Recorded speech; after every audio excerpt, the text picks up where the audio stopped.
con quien gusten o con quien quieran. Bueno, al fin tengo del otro lado a alguien que sabe. Emilio Apud, buen día, ¿cómo te va? ¿Qué tal, José Luis? Gracias por el comentario. No, el comentario corresponde.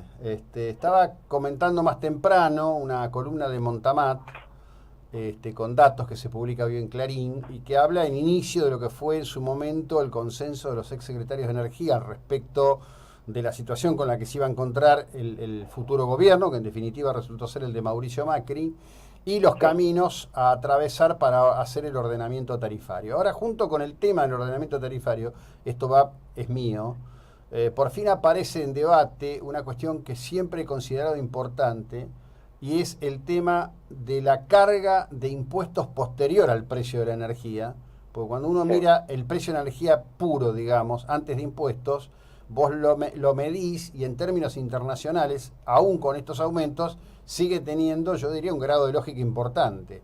Sí, Te quería pedir una mirada general sobre todo el tema.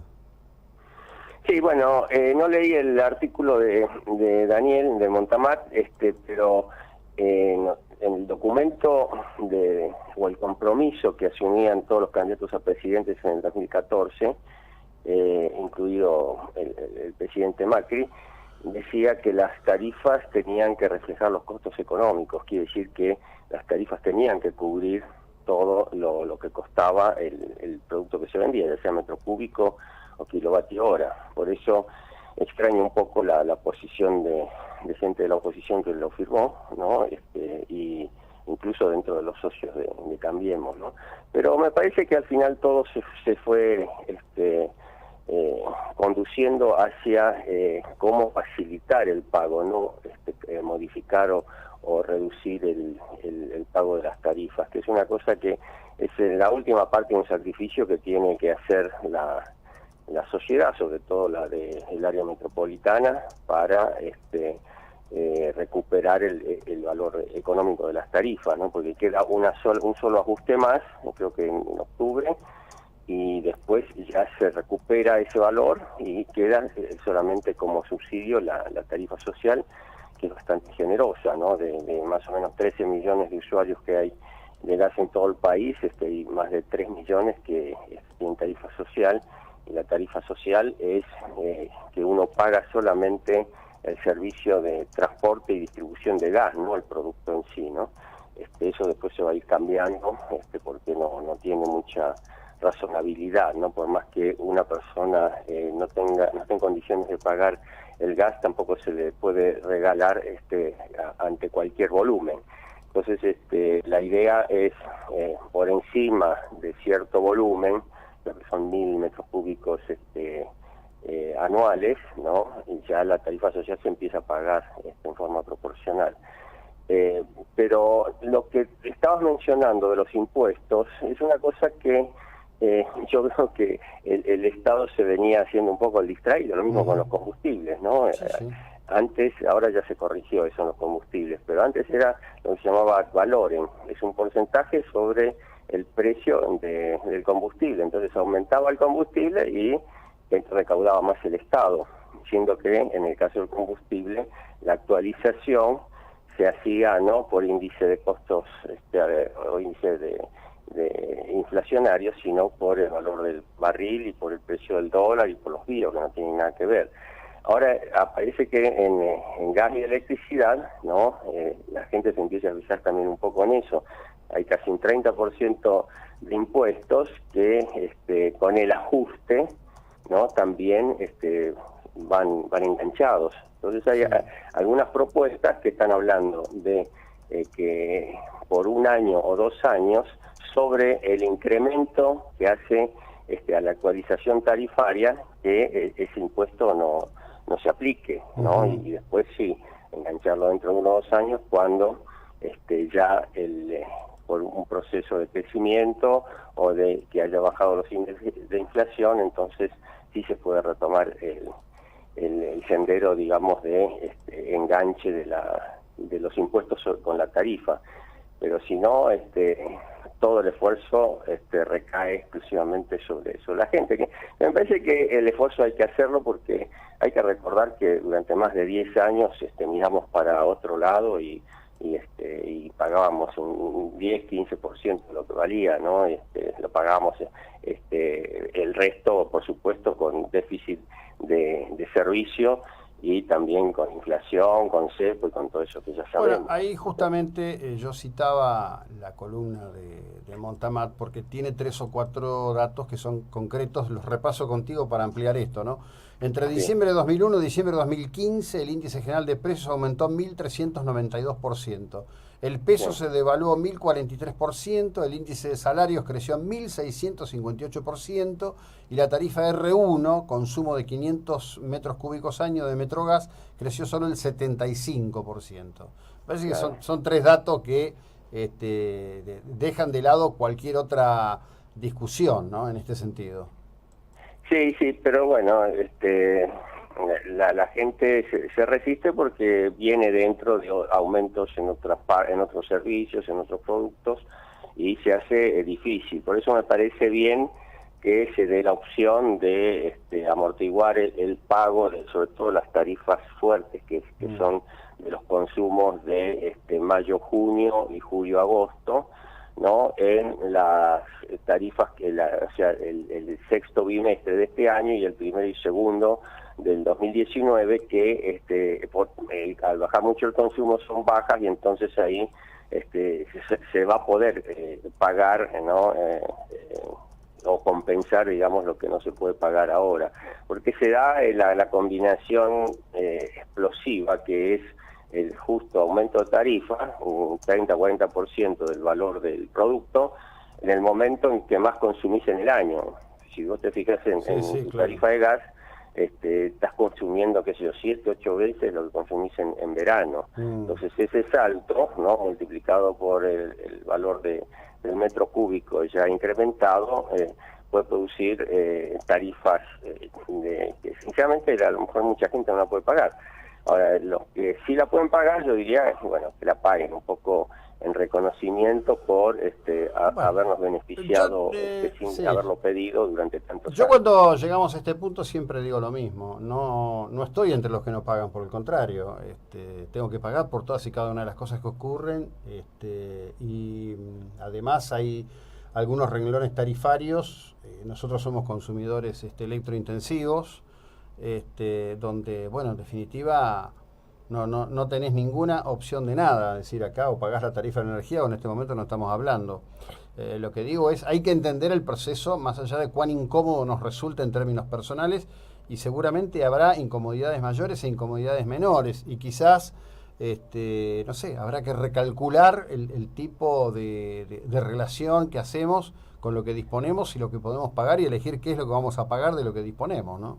Exactamente, y además, José Luis, el renunciamiento a algunas cosas que las estábamos adquiriendo a expensas de no pagar la energía, ¿no?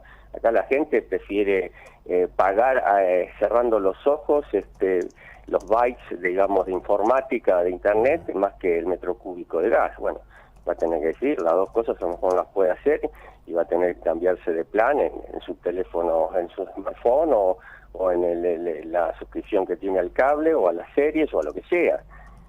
Porque en realidad todo no se puede. Ojalá uno pudiera hacer todo lo que quiere, ¿no? Pero bueno, están las restricciones económicas, y ahora hay que volver a la realidad. Producir un metro cúbico de gas es muchísimo más caro que un pulso para el teléfono. Arranca desde que uno empieza con la exploración, la producción, todo el almacenamiento, el transporte. Es una cosa que bueno, si uno no la quiere pagar, que no la paguen, que use electricidad o que no use nada, pero no puede ser que digan, bueno, que me lo pague el Estado, que me lo pague la Gilada somos todos. Cuando decís el Estado somos todos. De alguna manera, el más pobre o el más rico terminan pagando, ¿no? Sin tener en cuenta que la calidad del servicio se deteriora. Pero esta mentalidad que nos puso el populismo durante 70 años, bueno, agravado en los últimos 15 años, es que Dios proveerá, el Estado proveerá, que lo haga el Estado. Pero no nos damos cuenta que gracias a eso hemos tenido una inflación de 13 ceros en todas estas décadas, ¿no? Pero bueno, ya estamos entrando en otros caminos. Estamos entrando en otros caminos, sí. Te quiero preguntar por esto. El presidente va a estar hoy en Vaca Muerta. ¿Es viable Vaca Muerta? Porque no se te habrán escapado que se han publicado últimamente algunos artículos, en particular en el Cronista Comercial, que me llamó mucho la atención, de algún modo llevando la idea de que lo de Vaca Muerta es un esfuerzo medio inútil, que no va a resolver el problema energético argentino. Bueno, me parece completamente fuera de lugar el comentario ese. Yo lo conozco y conozco también de algunos socios de la coalición Cambiemos también en ese sentido. Yo le diría que vayan a YPF o que vayan a Tech Petrol o a Shell o a Total, que están trabajando ahí, y que manifiesten ese comentario, a ver cómo se le contesta con cifras y con datos reales. Vaca Muerta es una forma de explotar petróleo de un gran yacimiento que hay ahí, que está desde el año 2011 aproximadamente, sí. O sea que llevamos 7 años invirtiendo el país, ¿no?, a las empresas y las provincias para buscar la forma de sacar a través de la fractura hidráulica el gas y el petróleo. Y ese es el futuro, porque tenemos ahí un yacimiento que ya se sabe que tiene un recurso que es el segundo del mundo, ¿sí? Entonces es muy lindo decir, bueno, voy a explotar, qué sé yo, petróleo en el norte, en el sur, y convencional, y voy a recuperar. Bueno, asociarle el costo económico. Las empresas van hacia donde se obtiene mayor rentabilidad y mayor producción. Y Vaca Muerta es el futuro, y sobre todo Vaca Muerta gas, porque gas es el combustible de la transición antes que desaparezca los hidrocarburos. Acá el mundo va hacia cero emisión de anhídrido carbónico a través de la combustión de hidrocarburos, y la transición va a ser dirigida por el gas, que el gas natural es el menos contaminante de los hidrocarburos. Entonces, la combinación de gas natural con renovables, ¿no?, ese es el futuro. Entonces nos tenemos que concentrar en eso. Hoy el presidente va a ir acompañado del ministro para dar una señal y diluir un poco estas señales que se están dando, porque además no tiene nada que ver con la crisis energética. Nosotros ya el problema que vamos a tener a partir de el año, yo te diría, fin de 2019, 2020, es de demanda de gas, porque oferta va a ser excedentaria, va a estar por encima de las necesidades, vamos a tener que salir a buscar demanda. Por eso esas cosas que dicen de la crisis energética, no, por un lado está la generación de energía eléctrica, por la otra de hidrocarburos. Dentro de hidrocarburos tienen que ser petróleo y gas, y dentro de gas tiene que ser Vaca Muerta, porque es el futuro, por lo que hay ahí abajo, y porque es la forma más económica de sacarlo, sin descuidar lo otro, por supuesto. Pero recuerden que la producción de hidrocarburos, por ley, ¿no?, desde hace más de 20 años, es desregulada, es libre. Lo que pasa que, bueno, cuando lo agarró Kirchner, lo reguló porque le ponía el pie encima al valor del gas en Boca de Pozo, al barril lo manejaba, incluso manejaba los combustibles durante mucho tiempo, presionando sobre la empresa YPF, por más que fuera privada. Y bueno, pero tenemos que empezar a funcionar como funciona el mundo, porque tenemos recursos para venderle al mundo, y si nos encerramos, bueno, va a quedar bajo tierra todo eso. Bueno, ahí hay dos cosas que me parece para destacar y te libero con esto. La primera cuestión es que en este verano se volvió a exportar hacia Chile, ¿no? Es decir, el ducto volvió a funcionar en el sentido original. La otra cosa que leí hace poquito en un trabajo es que uno de los puntos a resolver del 2019 en adelante es, en todo caso, en dónde almacenar el gas que se va a producir, en la medida en que va a haber seguramente un tiempo de arbitraje entre el momento en que se produce, se extrae y está en condiciones de ser exportado, cubierta la necesidad nacional, ¿no?